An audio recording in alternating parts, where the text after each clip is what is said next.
हैं। तो इस पर और ये चूंकि ये इसका महत्व कृषि यंत्र में किसान भाइयों को हमने पहले सुनते थे के पास 140 करोड़ लोगों को खिलाने की बात है और वहीं पर जो कृषि से जुड़े हुए लोग थे उनकी संख्या कम हो गई। तो निश्चित रूप से कृषि में वैज्ञानिक तरीके से वैज्ञानिक उपायों का सम्मिश्रण समावेशन करने की आवश्यकता बनी ताकि हम कम लोगों के प्रयोग से कम खेत में ज्यादा से ज्यादा उत्पादन कर सकें। और इसके लिए लगातार ये यांत्रिकीकरण मेला या विभिन्न जो डिमॉन्स्ट्रेशन होते हैं, प्रदर्शन होते हैं, कृषि विज्ञान केंद्र के वैज्ञानिकों के माध्यम से उन्नत खेती की तकनीकें बताई जाती हैं और जो हमारे पंचायतों में कृषि सलाहकार और कृषि वैज्ञानिक हैं उनके माध्यम से आप लोगों को हैंड होल्डिंग या सहयोग करने की व्यवस्था की गई है। तो और काफी खुशी की बात है कि अभी जिला कृषि पदाधिकारी ने अपने रचना के माध्यम से, अब सोचिए कि जिला कृषि पदाधिकारी जो कि एग्रीकल्चर डिपार्टमेंट के लिए जिले का प्रमुख व्यक्ति है, उसके मन में लगातार ये भावनाएं आती होंगी कि हमको अपने एग्रीकल्चर प्रोडक्ट को, प्रोडक्टिविटी को या जो सरकार की विभिन्न नीतियां हैं उनको आगे बढ़ाना है। तभी तो कोई रचना, कोई कविता रचने की बात दिमाग में आई होगी और उन्होंने कविताएं रची हैं फसल और शेष प्रबंधन पर। उन्होंने कविताएं रची हैं कि किस तरीके से गेहूं की खेती की जाए, कब कब सिंचाई की जानी चाहिए, कब उसमें कौन कौन से रोग आ सकते हैं और वो रोग आने पर किस तरीके का हमें उपचार करना है। इन सभी चीजों को कविता के माध्यम से उन्होंने उकेरने का प्रयास किया। तो इसका मतलब कि लगातार मन में ये बातें चलती रहती होंगी कि हमको कैसे अपने जिले में खेती की सिस्टम को आगे बढ़ाना है, किसानों को सहयोग और जानकारी प्रदान करनी है ताकि फसल की उत्पादकता बढ़े। और आपको जानकर काफी हर्ष होगा, पिछले वर्ष मुझे 2-3-4 वर्षों का पूरा डेटा देखने का मौका मिला। तो पिछले 3-4-5 वर्षों में जो हम लोगों ने उत्पादन नहीं किया था, पिछले वर्ष धान का उत्पादन रिकॉर्ड था। पिछले वर्ष 200 मेट्रिक टन इतना हम लोगों ने धान प्रोक्योर किया। जो सरकारी सिस्टम में प्रोक्योरमेंट होता है, धान खरीद होती है, वो अब तक का सबसे ज्यादा धान खरीद पिछले साल हम लोगों ने किया।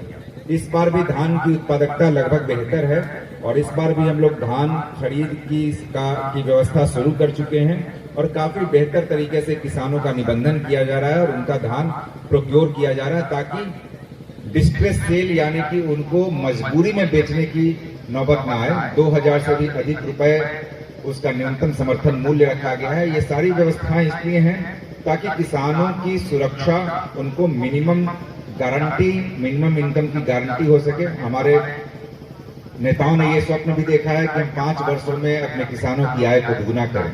ये किसानों की आय को दुगुना करने के लिए निश्चित रूप से आपको प्रोडक्टिविटी पर और वैज्ञानिकता पर, साइंटिफिक अप्रोच पर ध्यान देना होगा। और काफी खुशी है, बिहार के कंटेस्ट में भी हम लोग बात करें तो पराली वगैरह काफी प्रॉब्लमेटिक है। आप देखते होंगे अभी दिल्ली के बारे में आपने सुना होगा कि दिल्ली में स्थिति ये हो गई थी कि कृत्रिम रूप से, आर्टिफिशियल रूप से वर्षा करानी पड़ी। वहां का वायु का प्रदूषण इतना बढ़ गया था कि वहां पर कृत्रिम रूप से वर्षा करानी पड़ी और गाड़ियों के आवागमन पर रोक लगानी पड़ी, स्कूल बंद करने पड़े। क्यों? तो साहब आसपास जो पराली जलाने की बात थी जिसके चलते पूरा वातावरण प्रदूषित हो जाता था। बिहार में भी ये समस्याएं हैं, मुजफ्फरपुर है, गया है, पटना है, यहाँ पर वायु प्रदूषण का लेवल काफी ज्यादा है। ये खुशी की बात है कि हमारे यहाँ के किसान जो हैं काफी प्रगतिशील हैं, काफी जागरूक हैं और कम से कम इस तरह की घटनाएं आती हैं।